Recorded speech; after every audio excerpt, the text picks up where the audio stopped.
Alhamdulillah al-fatahil jawadil mu'in ala tafaqquhi fid din man ikhtarahu min al-ibad. Asyhadu an la ilaha illallah wahdahu la syarika lah wa asyhadu anna Muhammadan abduhu wa rasuluh. Allahumma shalli ala sayyidina Muhammadin adada man yusabbihuka wa yuhalliluka wa yukabbiruka wa yu'azzimuka min yaumi khalaqtad dunya ila yaumil qiyamah. Wa la hawla wa la quwwata illa billahil aliyyil azim. Amma ba'd, fa ya ibadallah, usikum wa nafsi bi taqwallah faqad faza ittaqullah haqqa tuqatih wa la tamutunna illa wa antum muslimun. Faqala Allah Ta'ala fil Qur'anil 'Azim, a'udzu billahi minasy syaithanir rajim. Bismillahirrahmanirrahim. Innallaha ya'murukum an tu'addul amanati ila ahliha wa idza hakamtum bainan nas an tahkumu bil 'adl. Innallaha ya'idukum bih. Innallaha kana sami'an basira. Shadaqallahul 'adzim. Hadirin yang dirahmati Allah Subhanahu wa taala, dalam beberapa minggu ke depan kelengkapan takdir kepimpinan Indonesia, utamanya di daerah, akan hadir di hadapan kita. Takdir tentang siapa yang akan menjadi presiden, wakil presiden, dan menteri-menteri telah tuntas di akhir Oktober yang lalu, dan di tengah Desember nanti keputusan siapa yang akan memimpin kita di daerah juga akan dihadirkan. Ketika waktu itu tiba, maka selesai pula politik pembelahan di antara kita. Tak boleh lagi kita mungkin siapa mendukung siapa, karena takdir kepemimpinan telah merujuk kepada yang memang digariskan oleh Allah Ta'ala untuk mengembangkan. Di dalam surah An-Nisa ayat 58 Allah Ta'ala berfirman, Innallaha ya'murukum an tu'addul amanati ila ahliha. Sungguh Allah menyuruhmu menyampaikan amanah kepada orang yang berhak menerimanya.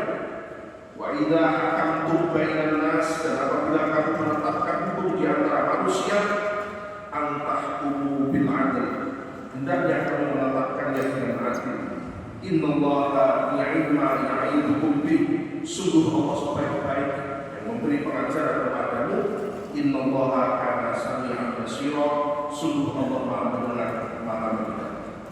Dalam tafsirkan ayat ini, Profesor Korsya di tafsir Al-Misbah menulis, amanah adalah sesuatu yang diserahkan kepada pihak lain untuk dipelihara dan dikembalikan pada saatnya apabila diminta oleh pemiliknya. Ia tidak diberikan kecuali kepada orang yang dinilai oleh pemberinya dapat memelihara dengan baik apa yang diberikan. Ayat ini menggunakan bentuk jamak dari kata amanah. Hal ini karena amanah bukan sekedar sesuatu yang bersifat material, tetapi juga non material dan bermacam-macam bentuknya.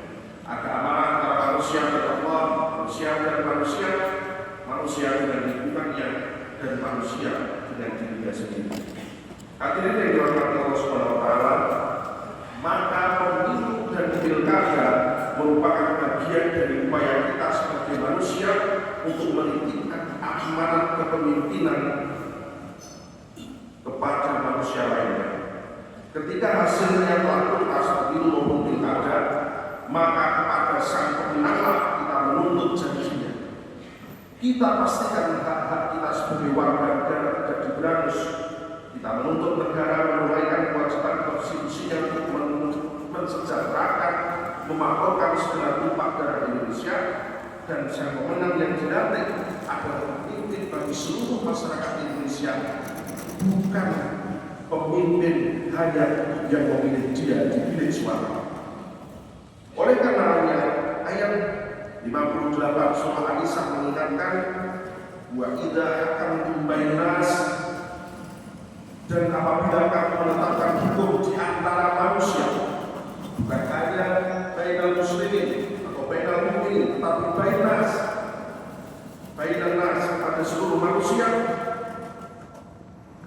antahkumu bil 'adl, haruslah mewujud dalam bentuk keadilan.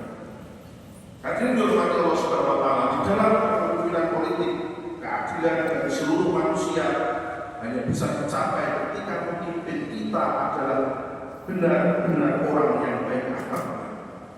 Dalam konteks demokrasi modern, yang kita cari adalah mereka yang tidak memiliki konflik of interest, konflik kepentingan antara jabatan yang diembannya dengan keuntungan pribadi yang berpotensi diperolehnya, sehingga tidak ada kesempatan baginya untuk melakukan abuse of power atau penyalahgunaan kekuasaan. Nabi Muhammad SAW pernah secara spesifik membahas tentang potensi abuse of power sebagai akibat dari konflik kepentingan.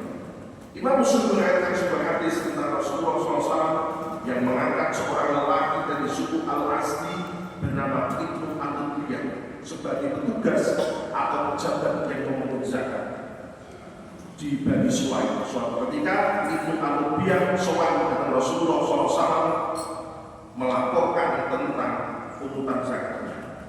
Ibnu Al-Ubiyah mengatakan, "Hadza malu wahai Nabi, ini harta hasil pungutan untuk panjenengan," maksudnya dikelola oleh Nabi. Dan lanjut Ibnu Al-Ubiyah, "Wa hadza hadiah," dan ini hadiah untuk saya. Apa kata Nabi SAW? Dia menjawab, "Fahalla jalasta fi baiti abika wa ummika." Mengapa engkau tidak duduk saja di rumah bapakmu dan ibumu, hatta tak tidak hadiah Tuhan, sampai hadiah itu datang kepadamu. Impung langsung dikokok. Jika kamu orang yang jujur, bukanlah itu yang kamu inginkan. Nabi SAW kemudian berdiri, bertakbir, memuji Allah Ta'ala dan berkhutbah pada saat setelah itu lalu dia melaporkan. Isi khutbahnya beliau mengulang dialog antara Nabi dengan Ibnu Al-Ubiyah serta menutupnya dengan peringatan bahwa kelak di akhirat para penerima hadiah tanpa hak akan memikulnya di hadapan Allah Ta'ala untuk mempertanggungjawabkan. Hadirin dirahmati Allah Ta'ala, dalam bahasa modern, konflik of interest telah muncul pada diri Ibnu Al-Ubiyah, yakni mendapatkan kebutuhan pribadi berupa hadiah sebagai akibat dari jabatan yang diembannya sebagai pemungut zakat. Kalau menjadi kebiasaan, maka tindakan Ibnu Al-Ubiyah sangat mungkin jadi abuse of power bagi siapapun yang mendapatkan amanat dari Nabi untuk memungut zakat, yakni memanfaatkannya untuk kepentingan pribadi. Maka Nabi SAW mengungkapkan dengan pertanyaan retorik, "Fahalla jalasta fi baiti abika wa ummika." Kalau begitu, kenapa kamu tidak duduk aja di rumah, nunggu sampai hadiah itu datang sendiri kepadamu? Atau dengan kata lain, Nabi ingin mengingatkan, kamu tahu gak sih, hadiah itu datang ke kamu karena apa? Ya karena kamu punya jabatan. Kalau kamu tidak punya jabatan, kamu duduk-duduk di rumah sampai kapanpun ya dia tidak akan datang kepadamu. Hadirin dirahmati Allah Ta'ala, kisah serupa terjadi di zaman Sayyidina Umar bin Khattab ketika beliau menjadi Amirul Mukminin. Dikisahkan dalam kitab Khulafa'ur Rasul, Khalid Muhammad Khalid mengisahkan tentang Sayyidina Umar yang sedang inspeksi mendadak sidak di sebuah pasar mengamati jual beli masyarakat, dan beliau melihat ada beberapa unta yang jauh lebih gemuk dibandingkan unta-unta lainnya. Maka Sayyidina Umar mengatakan, "Ini unta siapa?" Para peternak yang memiliki unta tersebut mengatakan, "Ini adalah unta Abdullah bin Umar."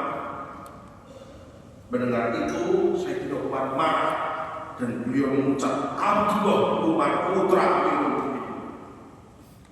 Sayyidina Umar mengutus orang untuk menjemput Abdullah bin Umar, dan ketika Abdullah bin Umar datang menemui ayahnya dalam keadaan terengah-engah karena terburu-buru, Sayyidina Umar bertanya, "Unta ini bagaimana, hai Abdullah?" Abdullah menjawab, "Mulanya unta-unta ini kurus. Saya beli dengan uang saya kirim ke tempat penggembalangan, dan nanti diperjualbelikan dengan mengharap keuntungan seperti yang diharapkan orang lain." Belum selesai Abdullah bin Umar menjelaskan, Sayyidina Umar memotong. Kata beliau dengan sindiran yang sangat keras, "Orang-orang akan berkata, gembalakan unta putra Ummul Mukminin. Sediakan minuman secukupnya. Dengan demikian, wahai putra Amirul Mukminin." Jadi beliau menegur anaknya dengan menyebut bahwa kamu itu putranya Amirul Mukminin. Dengan demikian, wahai putra Amirul Mukminin, untamu menjadi gemuk dan keuntungan berlipat ganda. Sayyidina Umar katakan, "Hai Abdullah bin Umar, ambil kembali modalmu yang kamu gunakan untuk membeli unta-unta itu, dan serahkan keuntungannya kepada Baitul Mal milik kaum muslimin." Hadirin dirahmati Allah Ta'ala, tidak dimaksud Abdullah bin Umar untuk memanfaatkan jabatan ayahnya, tetapi Tetapi Sayyidina Umar tahu persis ada potensi konflik of interest di sini. Beliau memberikan pengajaran bahwa peternak akan segan dengan Abdullah bin Umar karena dia putranya Amirul Mukminin, sehingga tidak bisa berbuat adil. Peternak akan memprioritaskan untanya Amirul Mukminin, putranya Amirul Mukminin, dan mengabaikan unta-unta milik orang lain yang bukan seorang anak dari pejabat. Disitulah kezaliman hadir. Sekalipun Abdullah bin Umar tidak bermaksud untuk melakukannya. Inilah pendidikan Sayyidina Umar tentang pentingnya mengelola konflik of interest bagi seorang pejabat publik kepada keluarga terdekatnya, yang dalam konteks ini adalah dengan putranya sendiri. Begitu pula hadirin rahimakumullah, ketika Sayyidina Umar menjelang wafat, beliau belum sempat memusyawarahkan siapa penggantinya. Datanglah Mughirah bin Syu'bah. Mughirah bin Syu'bah ini mengatakan kepada Sayyidina Umar, wahai Amirul Mukminin, saya tahu siapa yang pantas menggantikan panjenengan sebagai Amirul Mukminin. Siapa? Sayyidina Umar. Mughirah bin Syu'bah mengatakan, Abdullah bin Umar cocok menggantikan panjenengan. Apa jawaban Sayyidina Umar? Beliau terlonjak dan beliau katakan, tidak ada ambisi bagi kami dalam urusan Tuhan. Aku tidak membutuhkan kekhalifahan, apalagi mengharapkan yang bagi salah seorang keluarga kita. Sekiranya kekhalifahan itu baik, maka kami telah mendapatkannya. Dan sekiranya kekhalifahan itu buruk, maka cukuplah seorang saja di antara keluarga Umar yang akan diadili dan ditanya tentang urusan umat Muhammad di akhirat nanti. Marah beliau ketika anaknya dicalonkan untuk menggantikan sebagai Amirul Mukminin. Hadirin dirahmati Allah Ta'ala, Imam Nawawi Al-Bantani, seorang ulama besar Indonesia, di dalam kitab Masalihul Ibad meriwayatkan sebuah hadis yang bunyinya, Sinfani min umati, ada dua kelompok di dalam umatku, idza sholahatil ummah, kalau keduanya baik maka umat akan baik semuanya. Wa idza fasada, kalau keduanya buruk, fasadatil ummah, maka umat juga akan buruk. Apa keduanya? Kedua kelompok itu kata Nabi, al-umarah wal fuqaha, yakni pejabat dan para ulama atau intelektual. Jika berkaca pada kisah Nabi SAW dan Ibnu Al-Mudriyah, jika berkaca pada dua kisah Sayyidina Umar dan hadis ini, pertanyaannya kemudian, bagaimana kondisi bangsa kita saat ini? Seberapa banyak pejabat publik kita menjaga integritasnya dengan mengelola konflik of interest untuk mencegah isopor demi mencegah kezaliman sistemik?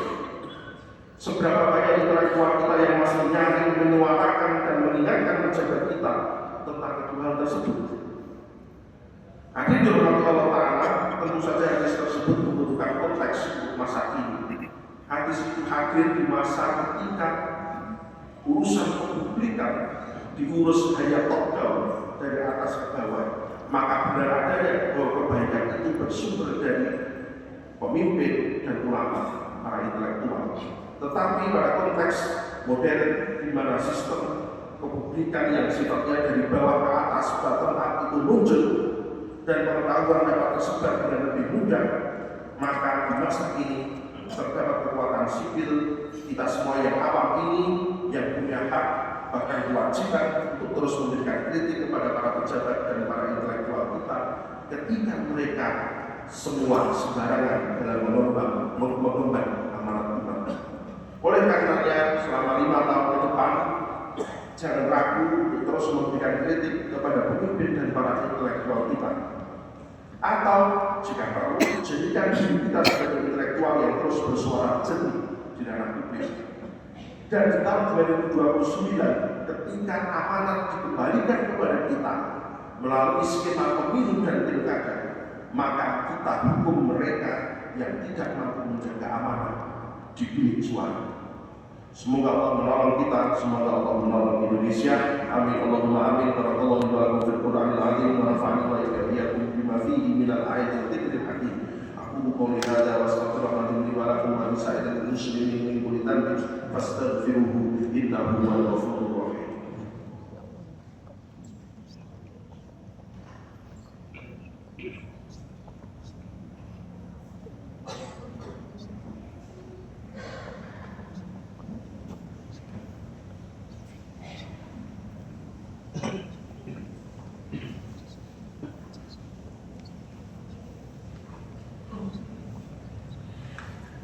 الحمد لله القوي الغالب الولي الطارئ الباعث الوارث المانع السالك عالم الكائن والبائن والزائد والذائب. أشهد أن لا إله إلا الله وأشهد أن محمدا رسول الله. اللهم صل على سيدنا محمد النبي الأمي الطاهر الزاكي صلاة تحل بها الموقات وتفك بها القلوب ولا حول ولا قوة إلا بالله العلي العظيم. أما بعد فيا عباد الله أوصيكم بتقوى الله فقد فاز المتقون. اتقوا الله حق تقاته ولا تموتن إلا وأنتم مسلمون. فقال الله تعالى في القرآن الكريم أعوذ بالله من الشيطان الرجيم بسم الله الرحمن الرحيم إن الله وملائكته يصلون على النبي يا أيها الذين آمنوا صلوا عليه وسلموا تسليما. صدق الله العظيم. Hadirin yang dirahmati Allah Ta'ala, mari kita tutup khutbah dengan berdoa kepada Allah Subhanahu wa Ta'ala. A'udzu billahi minasyaitonir rajim. Bismillahirrahmanirrahim. Alhamdulillahirabbil alamin hamdan yuwaffi ni'amahu wa yuwaffi mazidah. Ya Rabbana lakal hamdu kama yanbaghi li jalali wajhikal karim wa 'azimi sultanik. Allahumma shalli ala sayyidina Muhammadin 'abdika wa nabiyyika wa rasulika nabiyil ummi.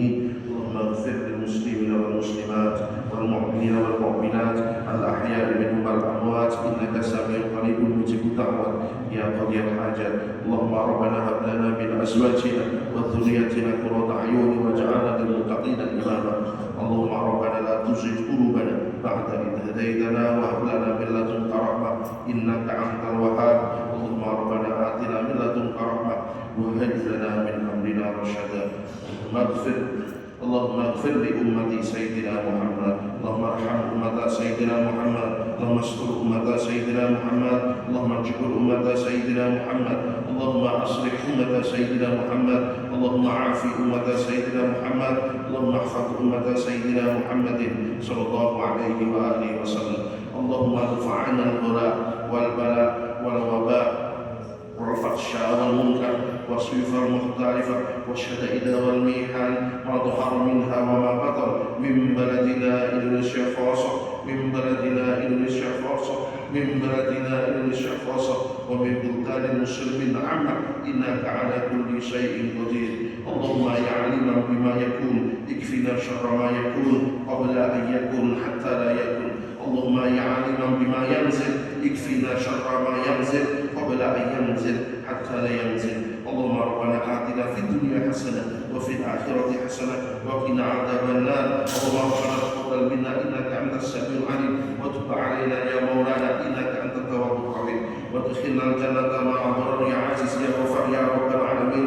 وصلى الله على سيدنا محمد وعلى آله وصحبه وبارك وسلم. سبحان ربك رب العزة عما يصفون والسلام على المرسلين والحمد لله رب العالمين.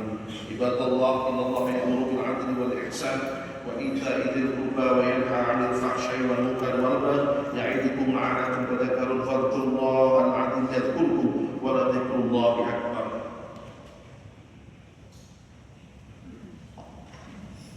الله أكبر الله أكبر.